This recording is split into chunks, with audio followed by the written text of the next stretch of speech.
5 miles, Angel 6. Roger, that's the only one I've got right there where the pointer is.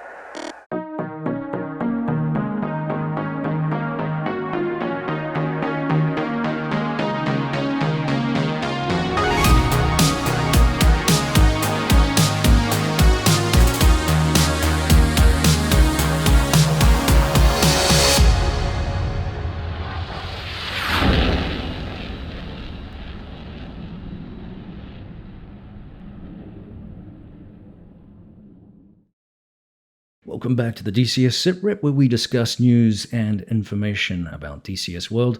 I'm your host, Prickly Hedgehog. Let's get started. Last week's newsletter from ED centered on the exciting news from Heatblur regarding the revision of the flight model for the F-14A and the pending release of some other jet. What's it called again? Oh, the F-4E Phantom II. That aircraft rivals the F-15Es in popularity and has fans practically salivating for any hint of a pre-order release date or even broad early access release. Heatblur also threw up several new images of the aircraft, as well as a modeled pilot body with the famous face of Air Force legend Robin Olds. If you want to learn more about Robin Olds, you can watch Ward Carroll's video on the same person, who did a great homage to him last year. Starting with the F-14A, ED's newsletter summarized the work Heatblur is doing on the jet's flight model in order to bring it up as close to real-life performance parameters as possible, which has required extensive internal testing according to the team. A challenge for the A variant were the underpowered TF-30 engines, which were originally designed to slot into an F-111, the Tomcat being a fighter rather than a bomber, as is the case in the former aircraft, and was therefore intended to maneuver a lot more in the vertical plane and pull G. Indeed, it excels at vertical maneuvers. But the higher AOA and high G turns did not suit the TF-30 engines, which were notorious for compressor stalls. There's a great interview recently posted on the Aircraft Interview channel with Admiral Mike Nasty Manaza, in which he describes the challenges of flying the A variant against dissimilar adversaries, like, for example, the F-15. He did not recall actually beating the F-15 in the A variant of the Tomcat. You had to be very aggressive to be competitive, he explained.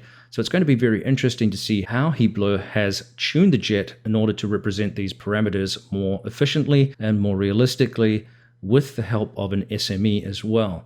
It's an exciting achievement in developing a truly realistic simulation of one of the Navy's greatest fighters, so stick around and stay tuned for more information when it comes to hand on that. Heatblur themselves pointed out that one of the challenges of tuning the flight model was a lack of data for trim states with no stores in the NATOPS manual to assist the team in research and development. The testing requires a lot of automated processes to make level turns at constant speed and altitude, which is very difficult to do manually. It required a heck of a lot of number crunching for speed, drag over G load, and thrust envelopes based on weight and loadout. The testing meant better representation of the aircraft's performance in the transonic flight envelope. The team looked into anecdotal evidence also from F-14 airshow demo pilots running lightweight, clean configurations who had to immediately put G on the airframe after takeoff to prevent excessive acceleration, and turn radii, which were too large for the demo area. Admiral Manaza described the challenge of getting the gear up quickly with the F-14B with the GE engines, the increased power quickly bringing the aircraft to overspeed the landing gear, but greatly improving the jet's BFM capability over the A, especially again in out-of-plane or vertical maneuvers, as pilots no longer had to contend with compressor stalls and had thruster burn in low-speed maneuvers.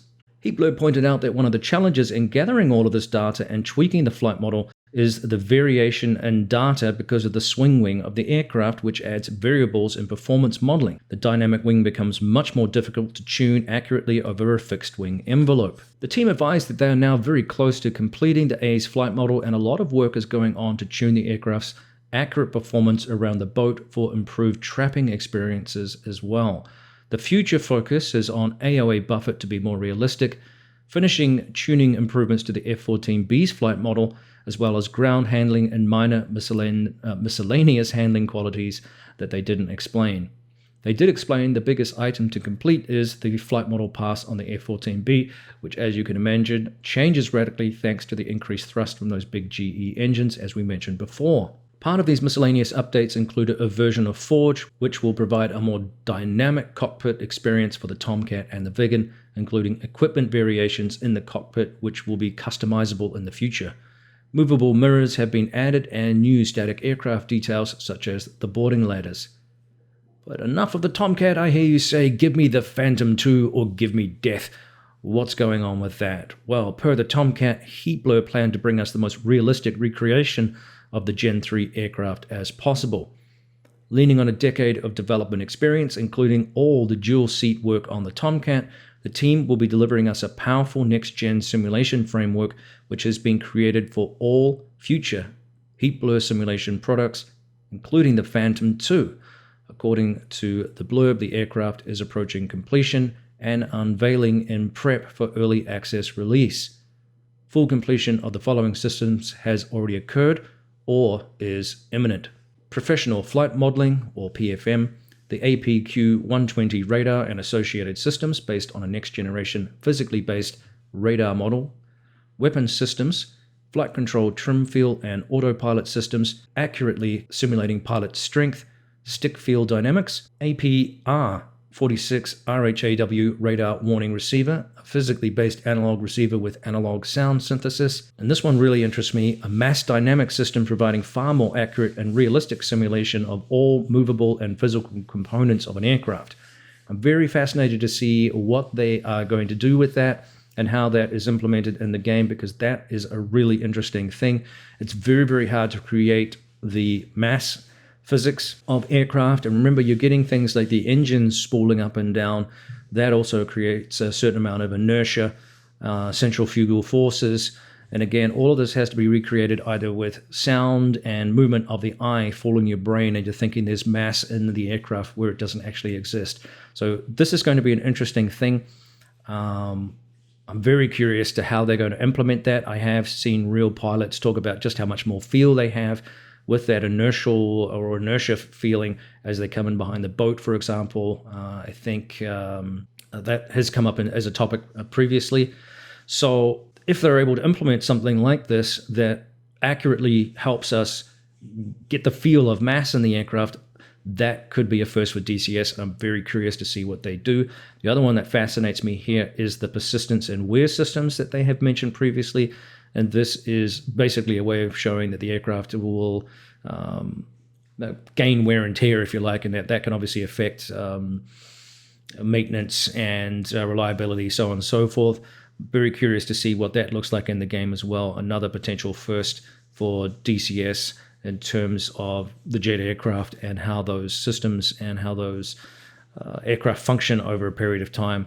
Not exactly sure what that is, but we'll see how it functions in the game. Again, a very interesting concept from Heatblur. They've really excelled themselves in some of the things that they've done. Now, the other thing here they've mentioned is much, much more, but they didn't go into detail. One thing they did go into a little bit of detail on was the Jester 2 AI software, which isn't going to be the same system that has existed in the Phantom, in the Tomcat and being shoehorned into the Phantom, but it is a ground-up rewrite of the proprietary software that they have already.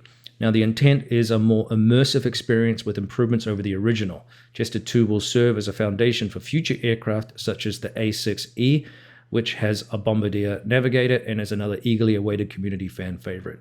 It will expand on the growing universe of Cobalt aircraft, a viciously popular segment in the DCS community. Really exciting stuff, and I'm looking forward to more information, more news, and obviously the release of this aircraft. Let me know what you think of all of that in the comment section below. at 3 miles, possible 2 contacts. Roger. The newsletter was rounded out with a reminder that if you embark on the free trials program with Igor Dynamics and DCS World and test a module in the game prior to buying, you will be offered a substantial discount on the trial module if you decide to purchase it. Remember too that new users get a 50% discount after signing up on their first order. Now don't be a dick though and be one of those people that tries to field multiple new accounts in order to get discounts. Obviously if you get caught, and I think ED has mentioned this in the past, it's not going to pay off for you, so don't be a dick. With all the excitement centered on the Phantom 2, the question remains, though, when will we see the F-15E in-game? We keep getting teased. We see snippets from Baltic Dragon, Metal to Mesh keeps posting pictures. Ron Zambrano keeps posting pictures. We've seen these amazing tutorials as well, and we've also seen some more radar work from the Razbam team. But at this time, we still don't have an answer to the question as to when it's going to be released, and I can't personally answer the question either. So we'll have to wait and see what Razbam does, whether they reveal more concrete details and give us a closer understanding of when this aircraft is going to be released, because it's starting to conflict a little bit with the potential release of the Phantom 2, and that is not good news. We want to be able to buy both, and we don't want to clash here. I'm sure there won't be a clash, but it's just a matter now of, who's going to release first. Remember, both of these aircraft were slated for Q4 of last year, and here we are. We're in 2023. Q1 has come to a close, basically, and so we are still waiting for both of these aircraft, so we'll see what happens. Well, as you've already seen, I've been enjoying the Sinai map from Henri Tech, which continues to amaze me with its incredible detail. The map boasts the massive urban expanse of Cairo and its suburbs, home to more than 20 million people, as well as the Suez Canal and east into Israel. It's a rich environment of historical, cultural, and religious sites, and I think you're going to enjoy the game play that it offers. I'm hoping to bring you some more videos where time allows. I can't wait, for example, to use the F-15E's powerful air-to-ground radar and pick up the pyramids for the first time. That's going to be a little bit of a kick, as well as flying around here now and trying to find some interesting places to land on for you to enjoy. So stay tuned for more videos on that. And a shout out here, I got a little bit of an email from Looking Glass, who produced the Inherent Resolve campaign for the F-18 Hornet C recently. They wanted to let me know that the campaign is out. It is designed for single players to create an immersive VR experience for both new players and seasoned ones alike.